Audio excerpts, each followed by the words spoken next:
Present teacher. Hello everyone, आज हम शब्द रचना में संधि के बारे में अध्ययन करेंगे। तो चलिए ठीक है, देखते हैं संधि किसे कहते हैं। तो ध्यान देंगे, दो वर्णों के परस्पर मेल से जो विकार उत्पन्न होता है उसे संधि कहते हैं। यानी दो अलग अलग क्या होंगे, दो अलग अलग वर्ण होंगे और उनका जब परस्पर मेल कराया जाएगा, उनका क्या होगा, परस्पर मेल होगा और उस मेल से जो विकार उत्पन्न होगा उसी विकार को संधि कहते हैं। किंतु संधि युक्त, ध्यान देंगे, संधि युक्त शब्दों को अलग करने की प्रक्रिया संधि विच्छेद कहलाती है।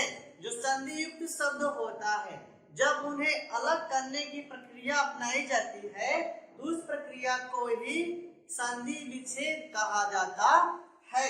जैसे में आप हम देखे लिखे हुए हैं, जैसे ले सकते हैं, हम ले सकते हैं महाशय को ले लेते हैं। महाशय संधि युक्त हम शब्द ले लेते हैं, तो जब हम क्या करेंगे, उसको अलग अलग करेंगे तो क्या बनेगा, जैसे बनेगा महा धन आशय, आशय महाशय का बना ना, महाधन आशय। या फिर हो सकता है दूसरा उदाहरण ले सकते हैं, जैसे ले सकते हैं विद्या, विद्या धन आलय,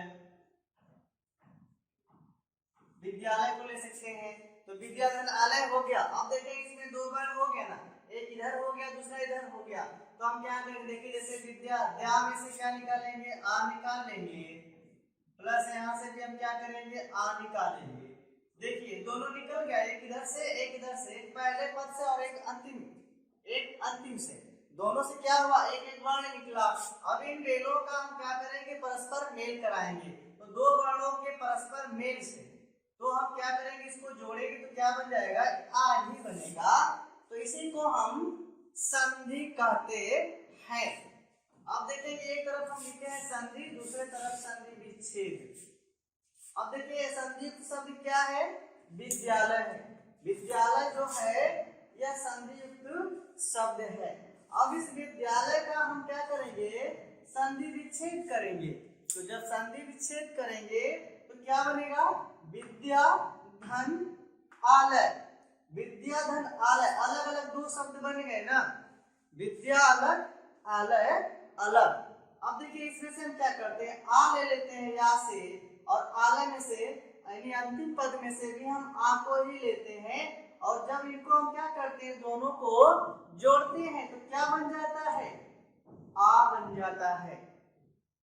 तो ये तो आपका संधि विच्छेद हो गया, संधि विच्छेद। इसी प्रकार से हम गणेश का कर सकते हैं।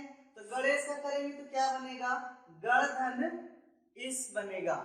तो अब इसमें से ड़ में से अ ले लेते हैं, इधर ई बराबर क्या हो जाएगा, जब हम अ प्लस ई को जोड़ेंगे तो क्या होगा, ए हो जाएगा, ठीक ना। अब यहाँ पे सज्जन है, सज्जन शब्द है।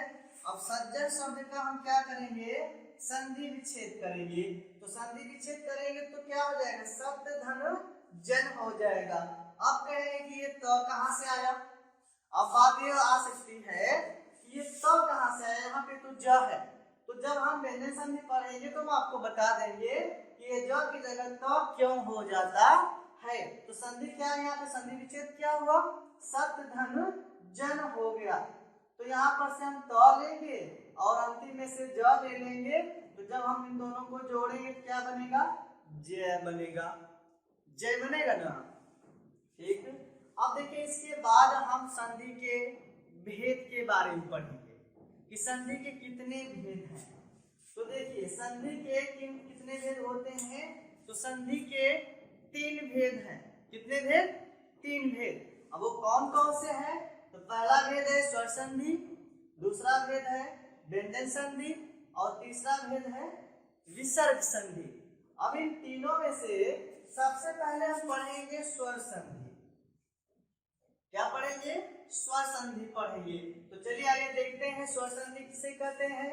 देखिए स्वर संधि स्वरों का स्वरों के साथ मेल होने पर जो विकार उत्पन्न होता है उसे क्या कहते हैं? उसे स्वर संधि कहते हैं।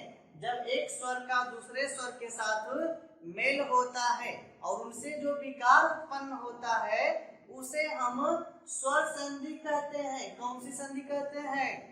स्वर संधि कहते हैं। जैसे में यहाँ पे हम ले सकते हैं, जैसे महाशय, तो महाधन आशय, क्या संधि बनी? महाधन आशय, संधि विच्छेद हुआ। अब इनमें से हम देखिए यहाँ पे क्या लेते हैं, आ ले लेते हैं, आ ले लेते हैं प्लस आ को यहाँ पे हम ले लेते हैं। अब देखिए जब दोनों को हम जोड़ेंगे तो क्या बनेगा? ए आ ही बनेगा। तो स्वरों का स्वरों के साथ क्या हो रहा है? मेल हो रहा है ना, और इससे जो विकार उत्पन्न होगा उसी को हम स्वर संधि कहेंगे। अब हम पढ़ेंगे स्वर संधि के भेद। सबसे पहले स्वर संधि के कितने भेद हैं उनको हम जानेंगे। तो स्वर संधि के देखिए 5 भेद हैं। कितने भेद है? 5 भेद है। पहला है दीर्घ स्वर संधि, दूसरा भेद है यण संधि, तीसरा अयादि संधि, चौथा गुण संधि और 5वीं संधि है वृद्धि संधि। कौन सी संधि? वृद्धि संधि। तो स्वर संधि के 5 भेद हैं। अब इन 5 भेदों में से सबसे पहले हम दीर्घ स्वर संधि के बारे में पढ़ेंगे कि दीर्घ स्वर संधि कहते किसे हैं। ठीक ना? तो चलिए आइए देखते हैं दीर्घ स्वर संधि। दीर्घ स्वर संधि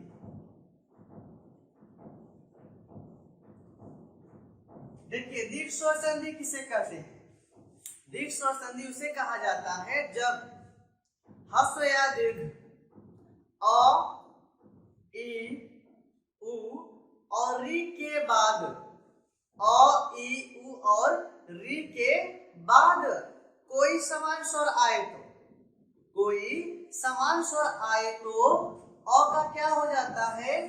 अ का आ हो जाता है, ई का बड़ी हो जाती है, उ का बड़ा हो जाता है और री का री हो जाता है। ठीक, तो मिलते हैं नेक्स्ट वीडियो में। Okay, thank you.